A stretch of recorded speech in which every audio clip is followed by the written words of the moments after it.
छात्रों, आज हम कक्षा 8वीं की हिंदी की पुस्तक में जो 8वां पाठ है पूर्ण विश्राम, यह पाठ पढ़ेंगे। इस पाठ के लेखक है सत्यकाम विद्यालंकार।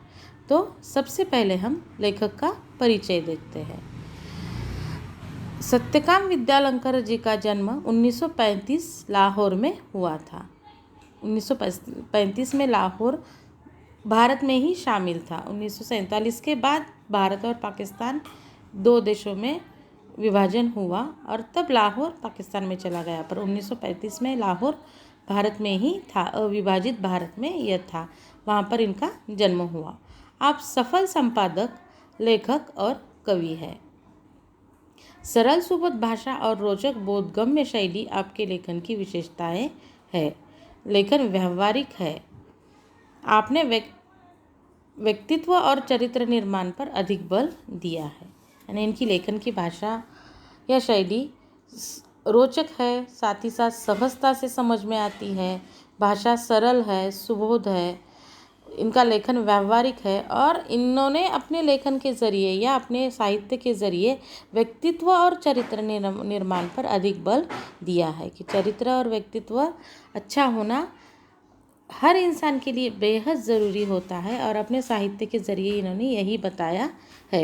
इनकी प्रमुख कृतियाँ हैं स्वतंत्रता पूर्व चरित्र निर्माण, मानसिक शक्ति के चमत्कार, सफल जीवन, ये इनके द्वारा लिखे गए लेख संग्रह है।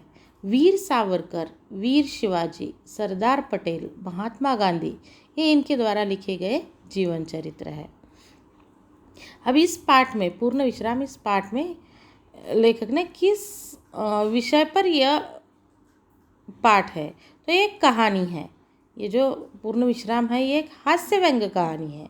हास्य व्यंग्य प्रकार की यह कहानी है और प्रस्तुत हास्य व्यंग्य कहानी के माध्यम से कहानीकार ने यह समझाने का प्रयास किया है कि जीवन की आपाधापी में विश्राम के पल मुश्किल से ही मिलते हैं, है ना।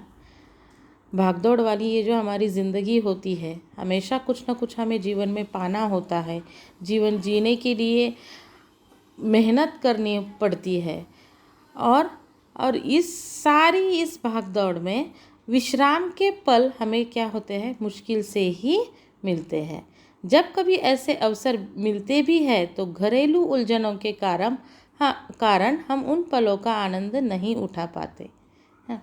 और कभी कभार ऐसे अवसर मिल भी जाए कि जिसमें हम जीवन का आनंद ले सके, विश्राम कर सके, तो भी घरेलू इतनी उलझनें होती है, इतने झंझट होते हैं कि इन उलझनों के कारण मिले हुए इन विश्राम के कुछ पलों का आनंद भी इंसान क्या नहीं कर पाता है, उठा नहीं पाता है।